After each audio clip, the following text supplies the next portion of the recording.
All right, my name is Brock Page, and we are 6-0 in our last six $1.99 daily best plays on BrockPage.com.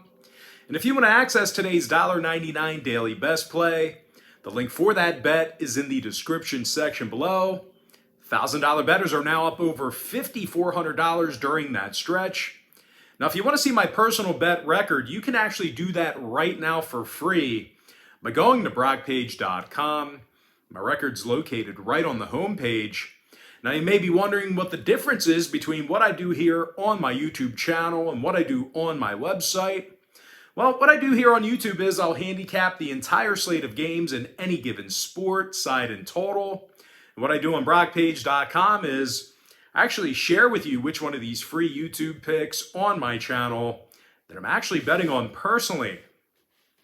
Now, we currently have over 900 members who were wise enough to sign up and be active on that website right now. And just remember, guys, if you sign up for a package here today on BrockPage.com, you're actually going to get access to that membership every single day, all the way through the end of March.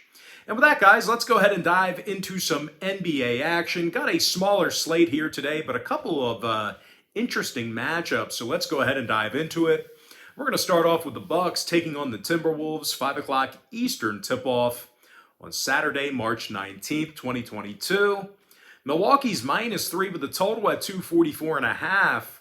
And even though the Bucks have really hit their stride here down the home stretch, they're still doing a terrible job of playing defense in the third quarter. Now, I know that's kind of a quirky stat, a quirky trend, but the Bucks are allowing more third quarter points than any other team in the NBA. Now, where that could be really problematic is, well, they're taking on a Minnesota team who's actually in the top 3 in the NBA in third quarter scoring themselves. They're actually averaging more points per game than any other team in the association right now. Now, the Timberwolves have also lost just 2 games since February 16th. And they covered the point spread in over 83% of those contests during that time frame. And of course, you got to mention Karl-Anthony Towns. He's been really good this year. He's averaging over 24.5 points per contest, along with 9 rebounds and 3 assists. Now, the big man's also been dangerous shooting from three-land. Towns is making nearly 41% of his shots from beyond the arc. Anthony Edwards, he's averaging 21 points a game himself, along with 4 boards and 3 assists. And when it comes to defensive play in this one, well, the T-Wolves have actually made it real tough to score on them in the target center. They're in the top 3 in defensive field goal percentage at home, and they're giving up just 106 points a game in Minneapolis. Now, injury-wise, Vanderbilt, McLaughlin, and Reed are questionable. Meanwhile, for the Bucks on the other side, Bembry is out. Connaughton is questionable. When it comes to the total in this one, Milwaukee saw overs recently with the likes of Sacramento, OKC, and Phoenix. Meanwhile, Minnesota saw overs recently with the likes of San Antonio, Golden State, and Cleveland. I'm going to go ahead and lean toward Minnesota +3 and the over 244.5. Next matchup, it is going to be Mavs versus the Hornets, 7 o'clock Eastern tip-off. Dallas is -1, totals 223.5. Now, we are seeing some steady movement toward the Hornets in the early wagering here. This number bouncing around. I've seen it as a pick. I've seen the line flip. But I do think we're seeing an overreaction to Spencer Dinwiddie sitting this one out here for Dallas with a knee. But regardless of that injury, the Mavs are playing some really good basketball here lately. They've lost only 3 games since February 12th. And they're covering the point spread in 60% of their road games this year. Now, Dallas has been arguably the toughest team in the NBA to score against. They're allowing only 103 points a game this year, and they find themselves in the top 3 in guarding the 3 ball. Now, when it comes to offensive production in this one, Luka Doncic is averaging 28 points a game, along with 9 boards and 8 assists.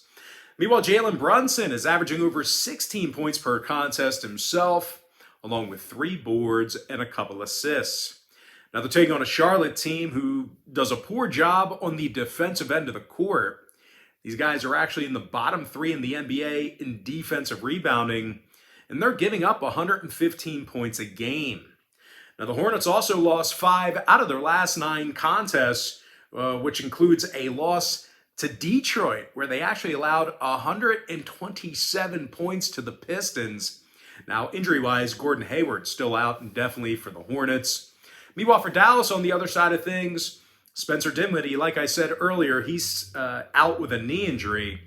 Now, total-wise, I do think this one could potentially fall under the line. Dallas has gone 70% to the under in their last 10 outings, and they're also 20-15 to the under on the road this year. Meanwhile, on the other side of things, Charlotte is 19-15 to the under at the Spectrum Center, and they actually averaged just 102 points a game in their last 10 meetings with the Cavs. I'm going to go ahead and lean toward Dallas -1 and the under 223.5. All right, next ball game, it is going to be Pistons versus the Cavaliers, 8 o'clock Eastern tip-off. Cleveland's -6.5 with a total at 216.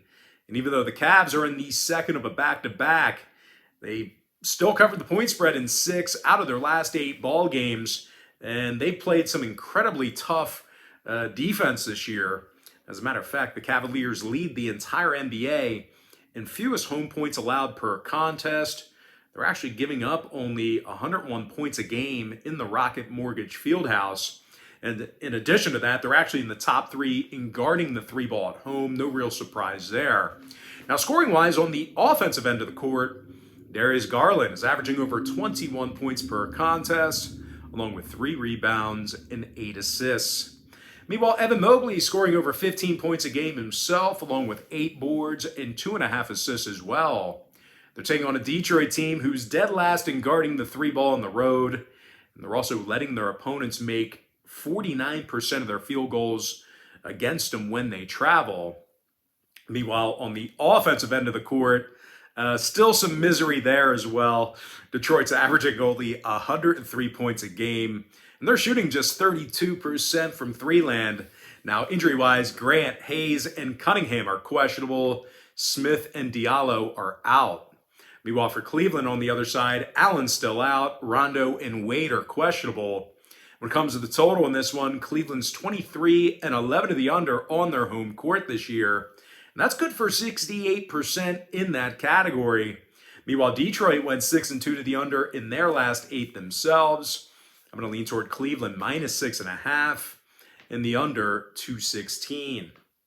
And with that, we're going to jump into our next and final matchup. It is going to be Lakers versus the Wizards, 8 o'clock Eastern tip-off. Washington's -2 with the total at 228.5. But as bad as the Lakers have been, it really does feel like the Wizards are attempting to lose ball games.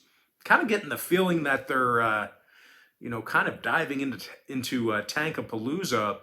Although they're still within striking distance, for a playing game. But either way, they're currently on a 6-game losing streak. They're playing some really bad basketball.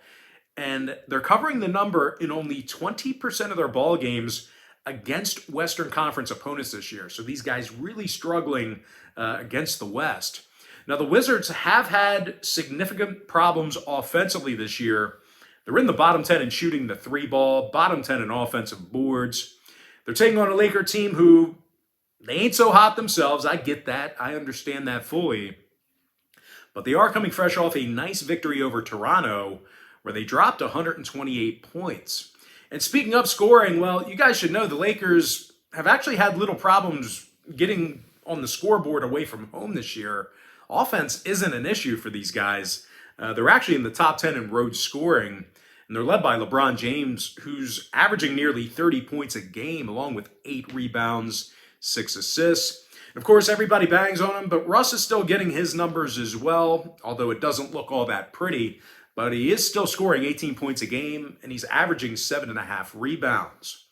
Now, when it comes to head-to-head meetings between these two squads, LA's averaging 113 points a game in their last 10 contests against Washington. When it comes to the injury report, Anthony Ellington and Horton Tucker, they are listed as questionable. And of course, Nunn and Davis are still out. Meanwhile, for Washington on the other side, Carey's questionable with a calf injury. When it comes to the total, Washington's 22-13 to the over at the Capital One Arena. That's good for 63% in that category. Meanwhile, the Lakers saw 6 out of their last 9 get over the line themselves. I'm going to lean toward the Lakers +2. And the over 228.5. And with that, guys, that's going to do it for me. Don't forget to check me out on brockpage.com. Now, if you guys do end up getting a membership here today on my website, just keep in mind, you're going to get billed the day you sign up and then the first of every month following that. So if you do end up getting a membership here today on my website, you're actually going to get access to those picks every single day all the way through the end of March for just the one-time fee.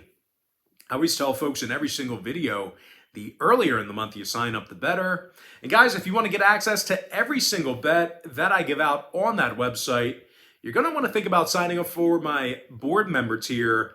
The board member tier is an all-inclusive package. You actually get access to every single package that I offer on that website every single day through the end of March as well. But most importantly, guys, got to thank you for joining me right here on YouTube. Really hope you enjoyed all this great free content, all this great free information. And with that, guys, happy Saturday to you. Best of luck to you. And I look forward to seeing you later on today on my website at brockpage.com.